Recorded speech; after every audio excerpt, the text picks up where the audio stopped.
Ah, la mosaïque, c'est un art millénaire. Ça fait des milles d'années que ça existe. C'était vraiment un art décoratif. Alors, c'était beaucoup pour embellir des cathédrales, des églises, faire des œuvres utilitaires. C'est avec des matériaux très nobles. C'était avec le marbre, la granite, du smalti, de la vitre. Alors, anciennement, c'était vraiment des techniques spécifiques de reproduction d'images. Et maintenant, nous sommes rendus qu'on puisse faire des œuvres spontanées, vraiment des techniques différentes. On peut prendre toutes sortes de matériaux différents, des jouets récupérés, des bouchons, des morceaux de vaisselle, puis cassiettes, ça s'appelle. Alors, il y a toutes sortes de techniques différentes. Et moi, j'aime vraiment la diversité. Alors, j'aime vraiment cette liberté de me servir de plein de matériaux différents. Je trouve ça vraiment le fun de trouver toutes sortes de choses puis d'aller à la recherche des matériaux pour ensuite les assembler pour conter mes histoires. Bonjour chers amis, bienvenue à l'émission Mosaïque.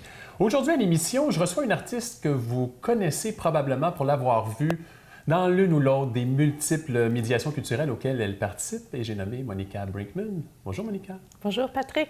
Monica, en introduction, je disais qu'on te recevait, mais c'est aussi un peu toi qui nous reçois. Tu es en résidence en ce moment même à la Maison Félix, c'est bien ça, hein? Oui. Donc tu n'es pas très loin, tu n'as pas été long d'en venir ici.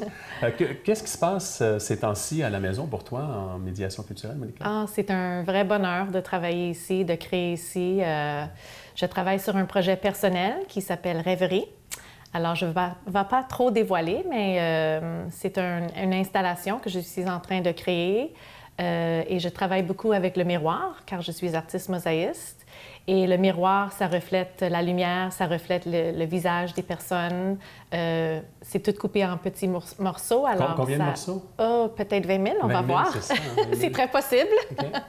Et pour moi, c'est la magie un peu, le miroir, et j'aime bien être dans cette place de rêverie. Alors, je trouve que le miroir, ça nous amène un peu ailleurs et ça reflète tout ce qui est autour de nous et c'est toujours en train de changer. Et moi, je suis une personne aussi qui est toujours en train de changer, d'essayer d'être la meilleure personne que je peux. Alors, ça me représente bien.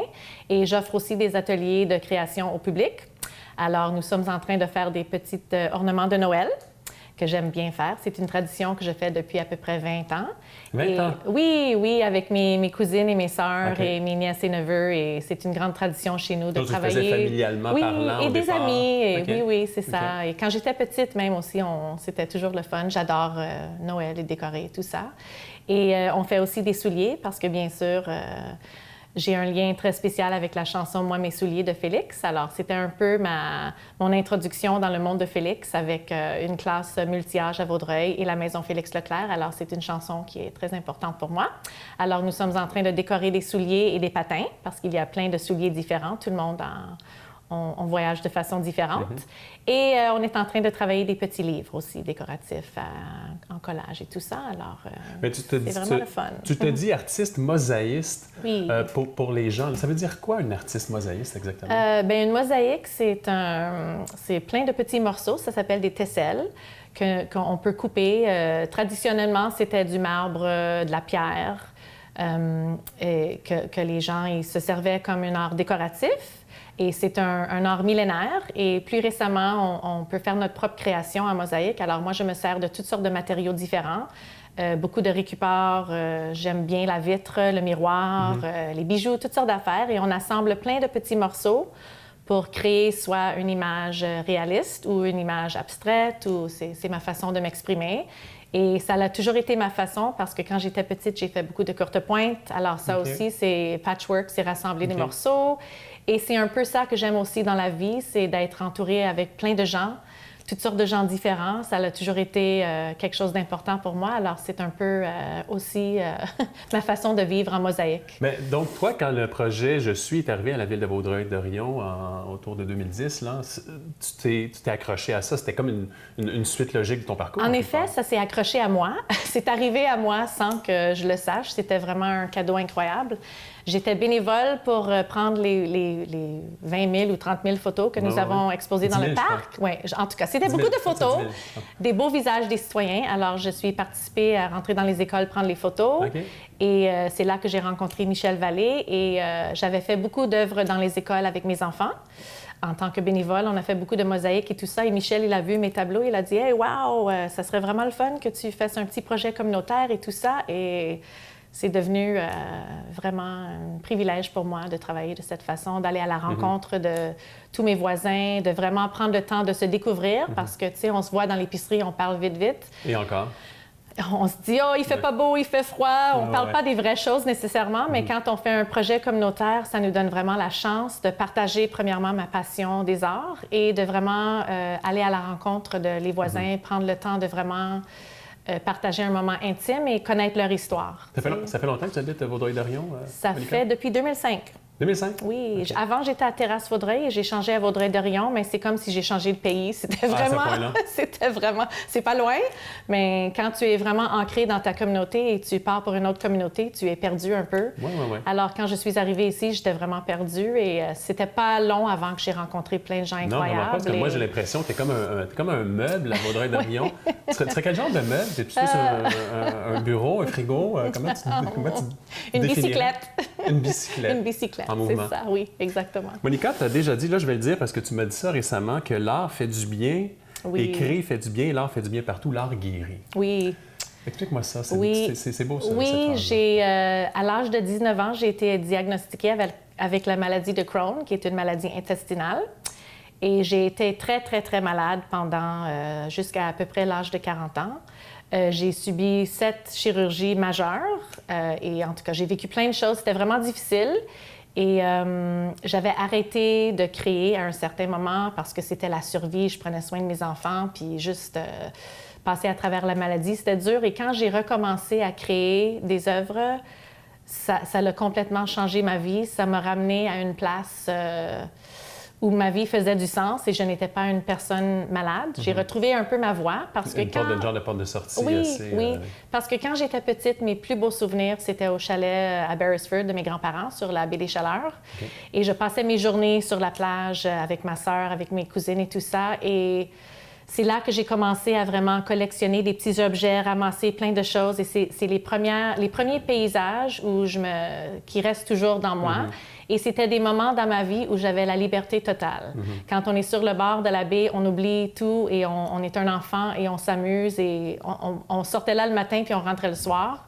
Et je pense, à travers ma création de mosaïque, ça m'amène à cette même place. Cette même liberté-là aussi. C'est ça. Et je suis toujours en train de chercher cette liberté totale. Et quand je crée mes œuvres d'art, mais on oublie tout. On est immersé dans notre création. Et c'est vraiment ma façon de m'exprimer le plus honnête et authentique que je suis capable. Et d'être constamment en mode guérison. Oui, et ça m'a vraiment, vraiment fait du bien. C'était bouleversant, en effet. Et je vois les résultats même juste des gens autour de moi quand ils ont des choses qui vont pas bien, la maladie, je leur dis, essaye de faire un petit quelque chose, la création. C'est ça, parce qu'on est emprisonné dans la maison quand on est malade, puis on perd le contact, on se sent inutile, c'est dur, c'est vraiment, vraiment dur et ça m'a vraiment aidé à traverser ces moments-là. Et là, c'est comme un incontournable pour moi. Je ne peux pas arrêter de casser et coller des choses et raconter mon histoire. Bien, justement, tu ne peux pas arrêter. On va te laisser aller continuer parce que nous, on doit passer à l'autre segment de l'émission. Monica, merci vraiment. Ça a été un plaisir de te recevoir. J'avais 1001 sujets à parler avec toi. Je pense qu'il va falloir te réinviter ou que tu nous réinvites à la maison. C'est comme super, oui. C'est toujours la bienvenue chez moi. Ah ben c'est gentil. Je vais le prendre au mot. Je vais faire un petit coin dans mon studio. Je vais le prendre au mot. Tant qu'à vous, restez là parce qu'après la pause, on va aller rejoindre Karine Foisy et qui va nous faire découvrir au Centre d'archives, qui va nous faire découvrir quelques-uns des trésors cachés du Centre d'archives. Restez là. Merci, Monica. Merci à toi, Patrick. C'est un honneur. Comme vous pouvez le constater, je suis au Centre d'archives de Vaudreuil-Soulanges et pour nous en parler aujourd'hui, j'ai pas invité n'importe qui. J'ai invité l'archiviste adjointe qui s'appelle Karine Foisy. Bonjour, Karine. Bonjour. Merci de nous recevoir. Ça me fait plaisir. Bon, là, Karine, je disais tantôt qu'on voulait parler des trésors cachés, mais avant de parler des trésors cachés, parce que là, je les vois, là, c'est quoi ton rôle, toi, ici, en tant qu'archiviste adjoint? En fait, moi, je m'occupe des fonds d'archives. Des fonds d'archives, d'accord. Oui, donc aussi des acquisitions, ça peut arriver. Donc, je m'occupe des fonds d'archives qui consistent à faire le traitement physique, puis ensuite le traitement intellectuel, dans le but de rendre accessible au public. Donc, quand quelqu'un, par exemple, peu importe qui, là, quelqu'un arrive ici avec une boîte remplie de documents dont on ne sait trop c'est quoi. C'est toi qui accueilles cette personne-là et qui ouvre la boîte, qui fait signer des papiers. Comment ça fonctionne? Bien, c'est ça. On prend connaissance des documents, on vérifie si la personne est propriétaire. OK.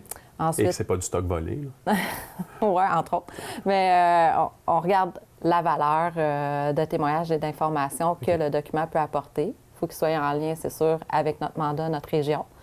Donc, on prend le temps de regarder, on complète le formulaire d'acquisition, puis ensuite, on fait une petite description sommaire, puis un inventaire complet des documents. Mais ça se fait pas en une après-midi, là, j'imagine, ouvrir une de ces boîtes-là, puis de porter cette...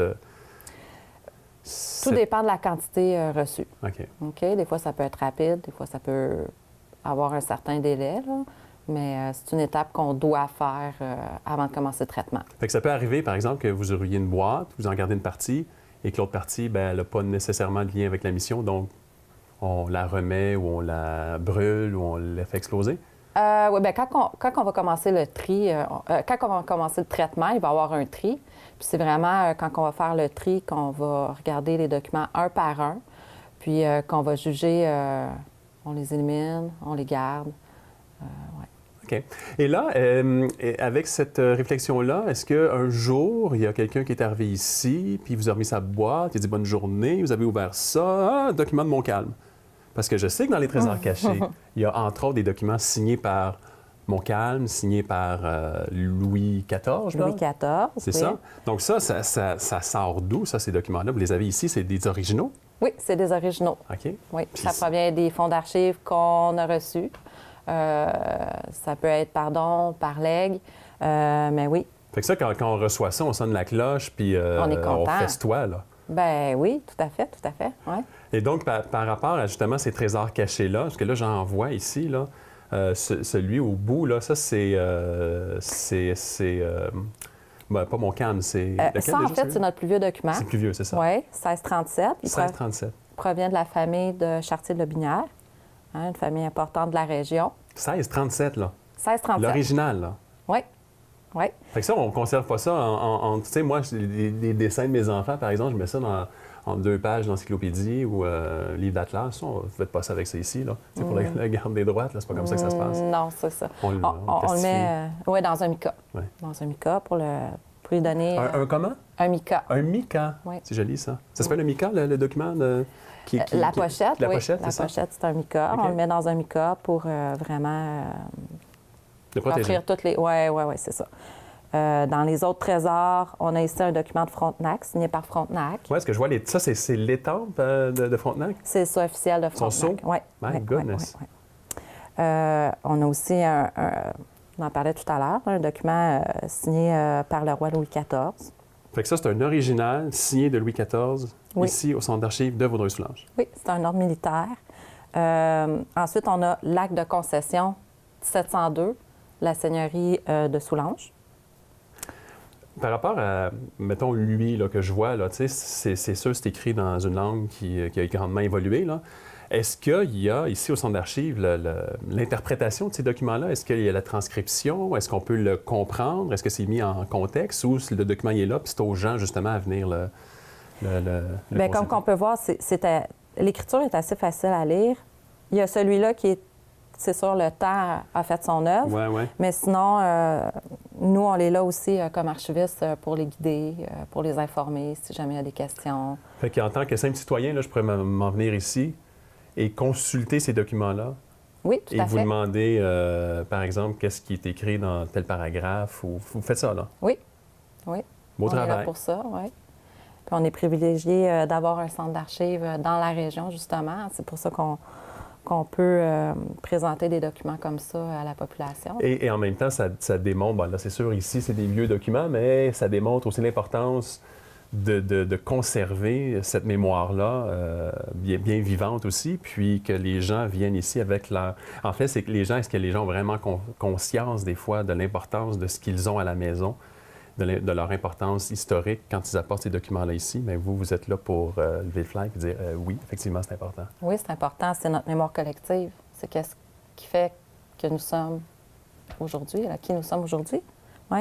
Nous sommes qui nous sommes en raison de tout ça, entre autres. Entre autres. Bien, Karine, merci beaucoup pour cette richesse-là. Je reviendrai pour essayer de comprendre qu'est-ce qu'écrivait Louis XIV et comment signer Frontenac. C'est très, très intéressant. Merci beaucoup. Ça me fait plaisir. Puis tant qu'à vous, merci d'avoir été là encore une fois. On se retrouve la semaine prochaine pour une autre émission. Ciao!